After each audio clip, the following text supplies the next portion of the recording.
नमस्कार साथियों, स्वागत है आप सभी का एक बार फिर से हमारे YouTube चैनल पर। तो शुरू करते हैं हम आज की दैनिक समसामयिकी। पहले पढ़ते हैं प्रमुख खबरें। झांसी रेलवे स्टेशन का नाम बदलकर वीरांगना लक्ष्मीबाई रेलवे स्टेशन किया। 7 बार के राज्यसभा सांसद और उद्योगपति महेंद्र प्रसाद का निधन। श्यामा प्रसाद मुखर्जी रूर्बन मिशन के कार्यान्वयन में तेलंगाना अव्वल। एशियन पावर लिफ्टिंग चैंपियनशिप में अदिति बैरागी ने जीता सिल्वर मेडल। कोरोना से लड़ने में 2 नई वैक्सीन और एक एंटीवायरल दवा को मंजूरी। झांसी रेलवे स्टेशन का नाम बदलकर वीरांगना लक्ष्मीबाई रेलवे स्टेशन किया। यूपी सरकार ने हाल ही में झांसी रेलवे स्टेशन का नाम बदलकर वीरांगना लक्ष्मीबाई रेलवे स्टेशन कर दिया है। इसके अलावा उत्तर प्रदेश के कई और स्टेशन के नाम बदले गए हैं, जैसे कि इलाहाबाद रेलवे स्टेशन का नाम कुछ समय पहले प्रयागराज कर दिया गया था। इलाहाबाद रेलवे स्टेशन को प्रयागराज रेलवे स्टेशन कहा जाने लगा है और मुगलसराय रेलवे स्टेशन का नाम बदलकर पंडित दीनदयाल उपाध्याय रेलवे स्टेशन कर दिया गया है। इसके अलावा फैजाबाद रेलवे स्टेशन का नाम बदलकर अयोध्या रेलवे स्टेशन कर दिया है। ठीक है, तो 3 नाम और बदले हैं। इसके अलावा इलाहाबाद रेलवे स्टेशन का नाम प्रयागराज रेलवे स्टेशन हो गया है, मुगलसराय रेलवे स्टेशन का नाम पंडित दीनदयाल उपाध्याय रेलवे स्टेशन हो गया है और फैजाबाद रेलवे स्टेशन का नाम अयोध्या छावनी रेलवे स्टेशन हो गया है।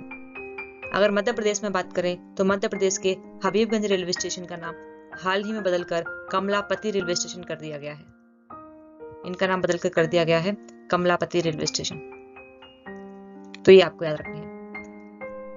साथ ही अगर हम देखें वीरांगना लक्ष्मीबाई के बारे में, तो इतिहास में ये बहुत फेमस रही हैं। 1857 के रेवोल्यूशन में इनका बहुत ही महत्वपूर्ण योगदान रहा है। इन्हें हम झांसी की रानी के नाम से भी जानते हैं। रानी लक्ष्मीबाई के बारे में कुछ और फैक्ट्स देखें तो सबसे पहले इनका जन्म बनारस उत्तर प्रदेश में हुआ था। इन्हें बचपन में छबीली के नाम से जाना जाता था। इनका बचपन का नाम छबीली था। गंगाधर राव निवालकर इनके पति का नाम था। इनकी संतान जिन्होंने गोद ली थी उसका नाम दामोदर राव था। इसके अलावा इन्हें छबीली के साथ साथ एक और नाम से जाना जाता था, मणिकर्णिका और मनु।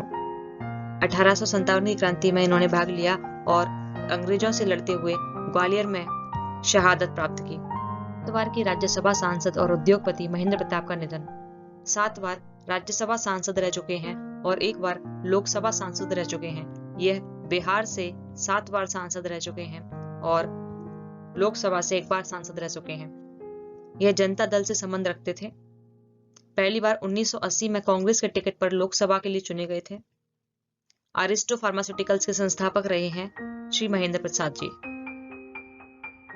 श्यामा प्रसाद मुखर्जी रूर्बन मिशन के कार्यान्वयन में तेलंगाना अव्वल।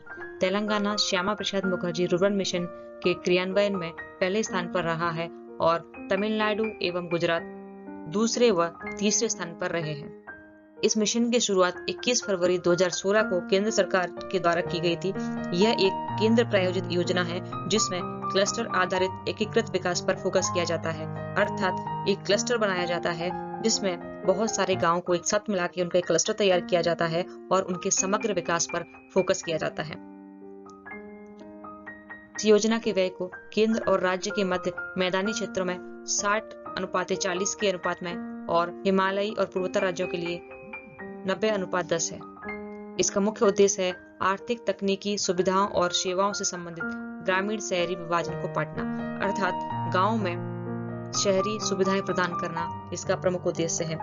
जैसा आप यहाँ देख सकते हैं, इसकी टैगलाइन है आत्मा गांव की सुविधा शहर की, अर्थात गांव में शहरी सुविधा प्रदान करना इसका प्रमुख उद्देश्य है। इसलिए इसका नाम रूर्बन है। रूरल प्लस अर्बन, रूर्बन अर्थात गांव में शहरी सुविधा प्रदान करना।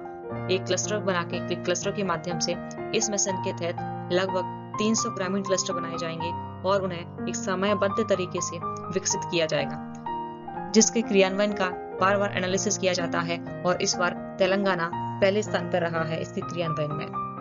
अगर हम श्यामा प्रसाद मुखर्जी की बात करें तो यह भारतीय जनसंघ के निर्माता कहे जाते हैं। इन्होंने 1951 में भारतीय जनसंघ की नींव रखी थी और जो बाद में भारतीय जनता पार्टी में बदल गई थी और आज ही इसी सरकार की, जिसे हम बीजेपी या भारतीय जनता पार्टी कहते हैं, इसकी सरकार है केंद्र में।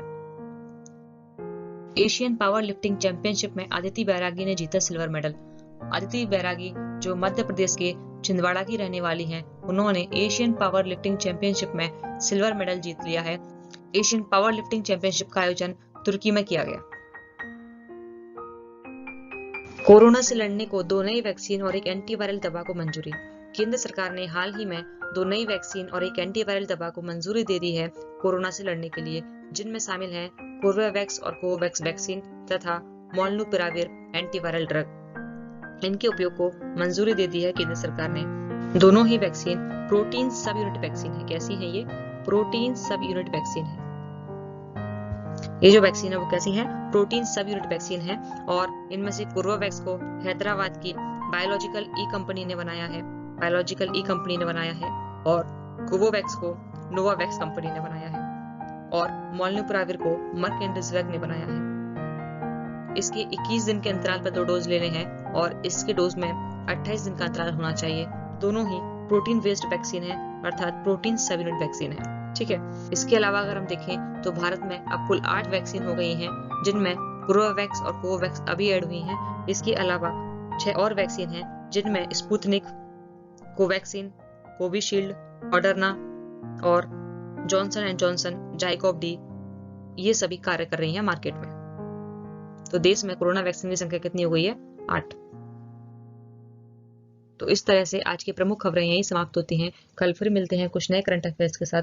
तब तक के लिए धन्यवाद। आप सभी का दिन शुभ हो और नव वर्ष की आप सभी को हार्दिक शुभकामनाएं।